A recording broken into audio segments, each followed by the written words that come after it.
Ankusam news.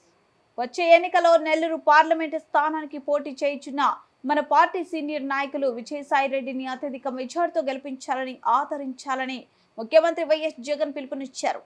Vijayasai Reddy party కోసం నిత్యం పనిచేశారని, నాకు చాలా సన్నిహితుడని సీఎం వైఎస్ జగన్ అన్నారు. నెల్లూరు జిల్లాలో అన్ని రంగాల్లో అభివృద్ధి చేయడానికి మంచిగా విజయసాయిరెడ్డి కష్టపడతాడని, మీరందరూ ఆశీర్వదించి అత్యధిక మెజార్టీతో గెలిపించి పార్లమెంటుకు పంపించాలని సీఎం వైఎస్ జగన్ ఓటర్లను కోరారు. నా ముందర సాయన నిల్చొని ఉన్నాడు.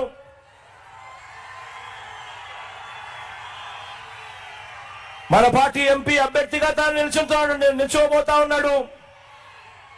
మంచివాడు, సౌమ్యుడు. అన్నిటికన్నా ముఖ్యం ఏమిటి అంటే నాకు అత్యంత సన్నిహితుడు కూడా. మీ ప్రాంతానికి మంచి చేస్తాడు, మీ అందరికీ మంచి చేస్తాడన్న నమ్మకం, విశ్వాసం నాకున్నాయి. సాయనను గొప్ప మెజారిటీతో గెలిపించవలసిందిగా సవినయంగా మీ అందరినీ కోరుతా ఉన్నాను.